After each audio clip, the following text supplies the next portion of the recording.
ಮತ್ತೆ ಏನು ಎಲ್ಲ ಹೋರಾಟವನ್ನು ಮಾಡ್ತಾ ಇದೀವಿ ಹಾಲಿನ ಡೈರಿ ಬಗೆಗೆ. ಇವತ್ತಿನ ದಿವಸ ಬರೀ 10 ರೂಪಾಯಿ ಕೊಟ್ರೆ ಏನು ಸಾಲದು ರೈತರಿಗೆ.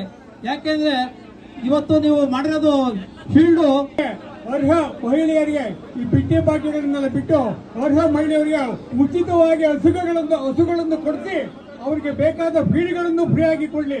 ಈ ರೀತಿಯಾಗಿ ಅವರು ಫ್ರೀ ಕೊಡಬೇಕು ಅಂತ ಹೇಳ್ಬಿಟ್ಟು ನಾನು ಸರ್ಕಾರದಲ್ಲಿ ಮನವಿ ಮಾಡ್ತಾ ಇದ್ದೀನಿ. ಹಾಗಾಗಿ ಒಂದು ಲೀಟರ್ ಹಾಲಿಗೆ 10 ರೂಪಾಯಿ ಬೇಡಿಕೆ ಇಟ್ಟಿದ್ದೀರಾ, ಅದು ಏನೂ ಸಾಲದು ರೈತರಿಗೆ. 1 ಲೀಟರ್ ಹಾಲಿಗೆ 100 ರೂಪಾಯಿ.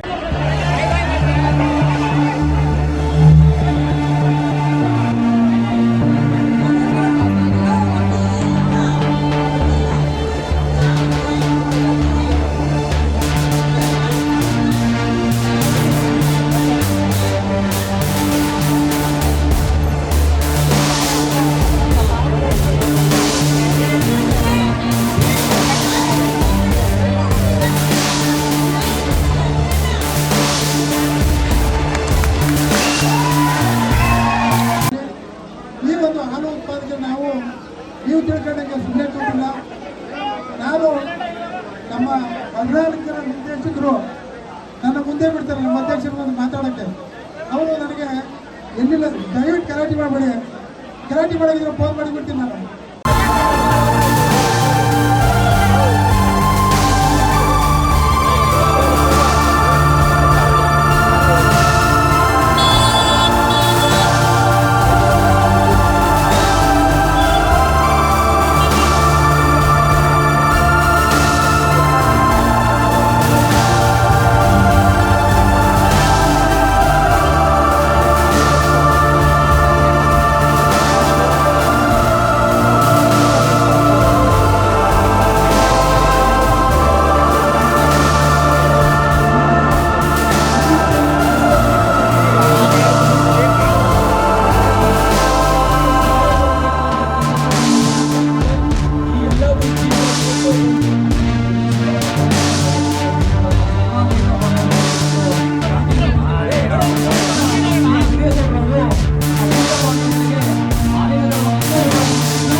ಶಿಬಿರ ಕಚೇರಿಯಿಂದ ತಹಶೀಲ್ದಾರ್ ಕಚೇರಿಯವರೆಗೂ ಪಾದಯಾತ್ರೆ ಮೂಲಕ ಪ್ರತಿಭಟನೆಯನ್ನ ಸಾರಥ್ಯದಲ್ಲಿ 60 ಜನ ಮುಖಂಡರು ಒಳಗೊಂಡು ಇವತ್ತೆಂತ ದುಸ್ಥಿತಿ ಬಂದಿದೀವಿ ಅಂದ್ರೆ ನಮ್ಮ ಹಕ್ಕನ್ನ ಕೇಳಲಿಕ್ಕೆ ಹೋರಾಟ ಮಾಡಂತ ಪರಿಸ್ಥಿತಿಗೆ ಬಂದು ನಾವು ನಿಂತಿದ್ದೀವಿ ಅಂತಕ್ಕಂಥ ಮಾತನ್ನ ಹೇಳಲಿಕ್ಕೆ ಬಯಸ್ತಾ ಇದ್ದೀನಿ ಬಂಧುಗಳೇ.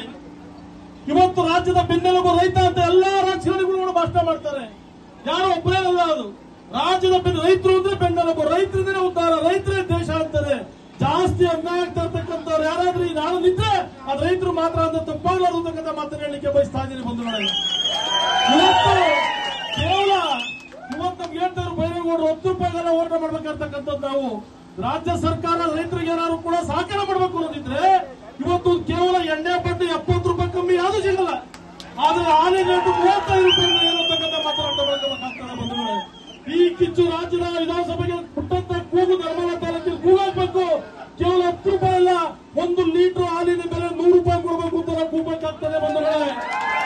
ಇವತ್ತೇನಾದ್ರು ಕೂಡ ಗ್ರಾಮೀಣ ಭಾಗದಲ್ಲಿ ರೈತರಿಗೆ ಅನುಕೂಲ ಆಗಿ 1 ರೂಪಾಯಿ 2 ರೂಪಾಯಿ ಸಿಕ್ಕಿ ಮಕ್ಕಳಿಗೆ ವಿದ್ಯಾಭ್ಯಾಸ ಮಾಡಿಸ್ತೀವಿ, ಮಕ್ಕಳುಗಳಿಗೆ ಮದುವೆ ಮಾಡ್ತೀವಿ ಅಂತಕ್ಕಂಥದ್ದು ಏನಾದ್ರು ಕೂಡ ಹಣ ಸಿಗ್ತದೆ ಅಂದ್ರೆ ಅದು ಹೈನುಗಾರಿಕೆಯಿಂದ ಮಾತ್ರ ಸಾಧ್ಯ, ಬೇರೆ ಇಲ್ಲ ಅಂತಕ್ಕಂಥ ಮಾತ್ರ ಹೇಳಿಕೆ ಬಯಸ್ತಾ ಇದ್ದೀವಿ. ರಾಜ್ಯ ಸರ್ಕಾರ ಗಮನಿಸಿ ಇಡೀ ನಮ್ಮ ತಾಲೂಕಿನ ಎಲ್ಲಾ ರೈತರು ಕೂಡ ಅನುಕೂಲ ಮಾಡ್ಕೊಡ್ಬೇಕು ಅಂತ ಹೇಳಿ ಇವತ್ತು ತಾಲೂಕು ಆಫೀಸ್ ಮುಂದೆ ನಾವು ಬಂದಿದ್ದೀವಿ ಬಂಧುಗಳೇ.